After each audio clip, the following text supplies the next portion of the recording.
Eh, siapa yang bilang gue lagi miskin? Siapa yang bilang gue lagi redup? Siapa? Bagi penggemar film Warkop DKI, sosok Anna Shirley tentu sudah cukup familiar. Seperti karakter Warkop Angels lainnya, Anna Shirley juga memerankan karakter wanita cantik bin seksi. Puluhan tahun berlalu dan era Warkop DKI telah berakhir. Anna Shirley yang kini sudah kepala 5 masih kerap tampil di era sinema elektronika. Namun karirnya sebagai aktris kian remang dan kini dikabarkan harus banting setir bekerja serabutan. Apakah nasibnya sedemikian memprihatinkan?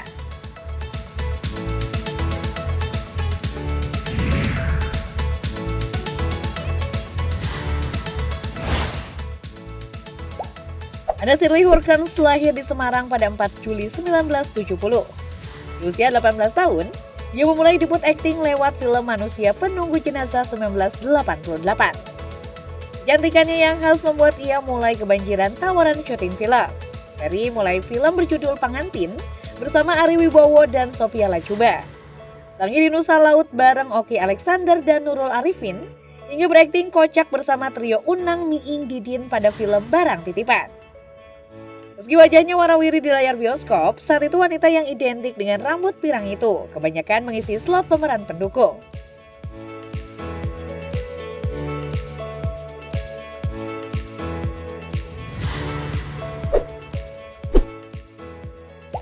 Tahun setelah debut pada 1989, ia ikut bermain sebagai salah satu pemeran wanita dalam film Warkop DKI yang kerap dijuluki Warkop Angels. Dalam film Warkop yang ke-24 bertajuk Sabar Dulu Dong itu, Anna menjadi Warkop Angels bernama Anita bersama dengan aktris terpopuler saat itu, Eva Arnaz, yang berperan sebagai Winnie. Film kocak ini berlatar sebuah hotel yang merupakan warisan ayah Winnie dan dikelolanya bersama Dono, Kasino, Intro, dan Anita. Di hotel tersebutlah sumber kekacauan berlangsung. Sayangnya meski akting Anna Shirley cukup berhasil dan menjadikannya artis tenar, namun Sabar Dulu Dong menjadi satu-satunya karya wanita yang kini berusia 50 tahun itu bersama Warkop DKI.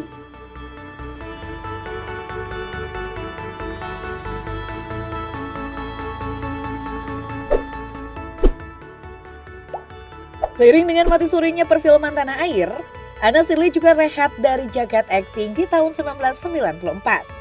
Pada tahun itu ia sempat berakting lewat sinetron Lika Liku Laki-Laki. Sementara film terakhir yang diperankannya adalah mendukung film Pelangi di Nusa Laut 1992. Setelah rehat selama 11 tahun, ia kemudian kembali berakting lewat serial Si Entong. Di serial ini Anna memerankan karakter antagonis Pok Lela, ibunya Ipeh. Ia diceritakan sebagai sosok ceplas-ceplos yang berteman dengan ibunya Memet Zainab alias Mama Kepret. Bersama Mama Kepret, mereka bersatu memusuhi Fatimah, ibunya Entong. Serial komedi dengan latar budaya Betawi yang agamis tersebut laris manis dan mendapat tempat di hati penonton. Serial ini dibuat sampai 3 musim dan memiliki versi spin-off Meme Terlanjur Kaya. Kesuksesan serial ini juga membuat karir Anna Shirley kembali melejit. Dia bahkan lebih familiar dengan nama Mpok Lela karakter yang diperankannya di serial tersebut. Ia pun kembali warawiri di layar kaca dengan bermain pada serial Tobat Sambal 2012. Ini Ojini Datang Lagi 2016, ataupun Kelepas dengan Ikhlas 2021. Sejak 2018, ia juga beberapa kali tampil dalam serial religi Jodoh Wasiat Bapak.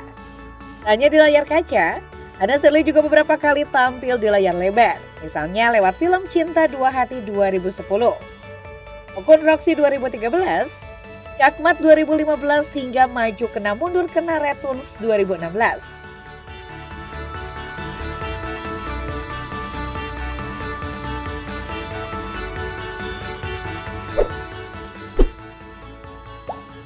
Meski kehidupan pribadinya kurang terekspos, namun Anna diketahui pernah menikah dan kini telah bercerai. Dari pernikahan tersebut, Anna memiliki sepasang putra dan putri. Sayangnya, dia harus berpisah dengan kedua anaknya saat bercerai dari suaminya. Anna menceritakan sang mantan suami tiba-tiba saja membawa kedua anaknya yang kala itu berusia 7 dan 2 tahun berangkat ke Singapura untuk bersekolah.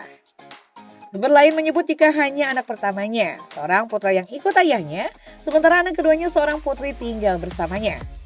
Karena bukan putusan pengadilan, tindakan sang mantan suami yang sewenang-wenang tersebut sempat membuat Anna Shirley tak terima. Namun setelah ditenangkan oleh mantan suaminya, bahwa hal itu demi pendidikan yang lebih baik. Ana pun mulai berpikir positif dan menyetujui keputusan ayah dari anak-anaknya. Ia pun kini bolak-balik Jakarta Singapura untuk melepas rindu.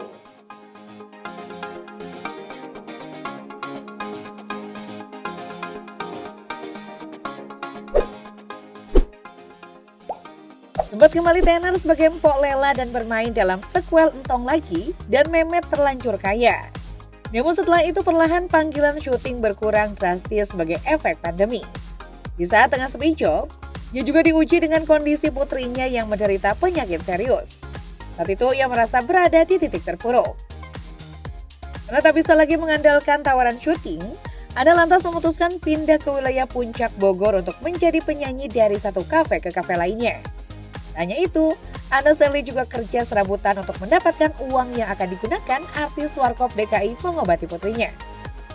Dalam podcast bersama Baim Wong, Anna Sherly menceritakan kisah kehidupan dalam berjuang demi menafkahi keluarganya. Jadi bernyanyi dari satu kafe ke kafe lainnya di Puncak, dia mengaku bisa mendapatkan honor Rp200.000 hingga Rp700.000. Hanya menyanyi, ternyata Anna Sherly juga jadi tukang urut. Ya rupanya, mahir menyembuhkan patah tulang keseleo. Diakui Anna Sherly, kemampuan melakoni pengobatan tradisional itu ia dapatkan dari ayahnya. Namun untuk pekerjaan memijat ia tidak menetapkan tarif, ia bahkan ikhlas jika tak dibayar.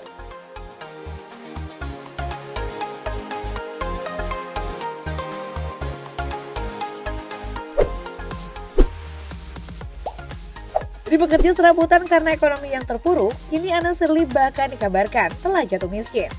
Kabar bangkrutnya pemeran Anita itu bermula dari beredarnya video saat ia menjajakan tahu Sumedang di tepi jalan.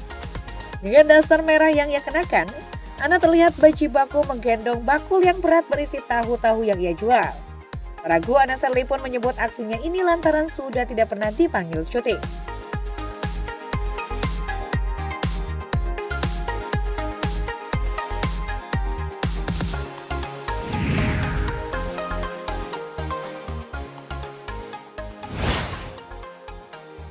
Viralnya video ia berjualan tahu Sumedang hingga disebut bangkrut, membuat Anna tak terima. Ia seakan menampik disebut karirnya kini telah redup alias tak laku lagi sebagai seorang artis. Sebagai bukti, Anna Sherly tak ragu memamerkan sejumlah kendaraan yang terparkir di halaman rumahnya. Ada beberapa jenis mobil antik serta kendaraan roda 2. Anna Sherly seolah ingin memamerkan bahwa ia masih memiliki banyak aset di tengah kabar hebohnya bangkrut. Gimana menurut kalian? Apakah berjualan tahu Sumedang yang merupakan gimmick atau sebaliknya pamer kendaraan yang sebenarnya adalah gimmick demi popularitas?